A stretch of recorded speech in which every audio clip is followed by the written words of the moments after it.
दीप morning, क्या हो गया मार्केट्स को? मतलब सुस्ती, वो सीपीआई डेटा ने कुछ किया है क्या?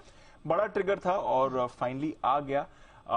यूफोरिया बहुत था बाजार में इस डेटा के पहले, और हमने देखा कि डेटा के पहले पिछले दिन अमेरिकी बाजार डेज हाई पर बंद हुए थे, 425 अंक डाउ उछलकर बंद हुआ था। तो उसके सामने डेटा अनुमान मुताबिक नहीं, अनुमान से आपके लिए खराब ही आते हुए दिखा है और उसका थोड़ा इंपैक्ट आपने देखा। उतार चढ़ाव था। अब आप डाउ की आप देख सकते हैं कि करीब 150 अंक नीचे की क्लोजिंग रही है। S&P 500 सपाट था और वहीं नैस्डैक तो आपको 0.5% ऊपर ही बंद होते हुए दिखा। तो ऐसे कोई बड़ी गिरावट नहीं आई। दिन के निचले स्तर से देखें तो डाउ 200 अंक ऊपर बंद हुआ है। दिन की ऊंचाई से देखें तो करीब 150 अंक जो ये गिरकर बंद हुआ है वैसा है।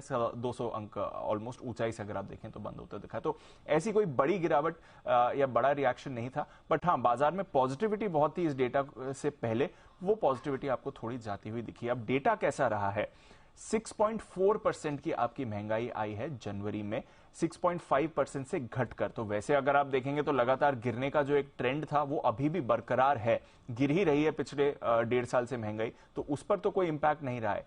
बट काफी ज्यादा महंगाई आई है क्योंकि अनुमान 6.2% का था, तो उसके सामने जो ये 6.4% का आंकड़ा है वो डेफिनेटली ज्यादा आया है। कोर सीपीआई की भी अगर आप बात करें तो ये भी 5.6% पर आई है, अनुमान 5.5% का था। सबसे ज्यादा दबाव हाउसिंग की तरफ से आया है और एनर्जी की तरफ से आया है। हमारे भी इन्फ्लेशन डेटा में हमने देखा हमारा फूड इन्फ्लेशन और एनर्जी इन्फ्लेशन ज्यादा था, यहां पर इनका हाउसिंग और एनर्जी इन्फ्लेशन ज्यादा है। तो उसका जो दबाव है वो अभी भी बना हुआ है और डर यही रहता है जब ज्यादा इन्फ्लेशन है कि क्या कंजम्पशन पर असर पड़ेगा या नहीं। ऑलरेडी हमने देख लिया 4.5% से ज्यादा की यूएस फेड ने अपनी दरें बढ़ा दी हैं, बट अभी भी महंगाई उस लेवल पर नहीं आ रही है, उस तरह से काबू में नहीं आ रही है जैसा फेड चाहेगा। तो बाजार अभी भी अनुमान लगा रहा है कि अगली पॉलिसी और मे बी उसके बाद की भी एक और पॉलिसी में आपको रेट्स बढ़ते हुए दिख सकते हैं। और इसलिए हमने देखा कि बॉन्ड यील्ड्स में आपको जबरदस्त एक्शन बनते हुए दिखा है। 10 साल की बॉन्ड यील्ड उछलकर 3.75% पर आई है। शॉर्ट टर्म बॉन्ड यील्ड्स पर इंपैक्ट देखिए, जो उनकी 6 महीने की बॉन्ड यील्ड है वो 16 साल की ऊंचाई पर आपको जाती हुई दिखी है।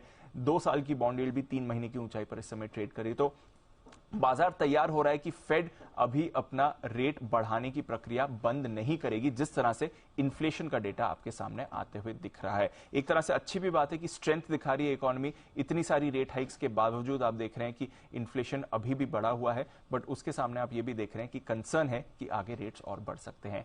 इसके अलावा थोड़ा नतीजों पर भी रिएक्शन आते हुए देखा। एयरबीएनबी 10% उछला है क्योंकि इनके नतीजे काफी स्ट्रांग थे। उसके सामने कोका कोला कमजोर था क्योंकि इसके सुस्त नतीजे आए थे, और फिर बाकी कंज्यूमर स्टॉक्स में भी इसका आपने इंपैक्ट आते हुए देखा है। और कंज्यूमर स्टॉक्स ही आज भी फोकस में रहेंगे क्योंकि जनवरी के रिटेल बिक्री आंकड़े आने वाले हैं। अनुमान है 1.8% की ग्रोथ का, दिसंबर में 1.1% की गिरावट देखी गई थी। तो बिजी डे रहने वाला है डेटा के हिसाब से। इंडस्ट्रियल प्रोडक्शन डेटा भी यूएस का आपके लिए आने वाला है।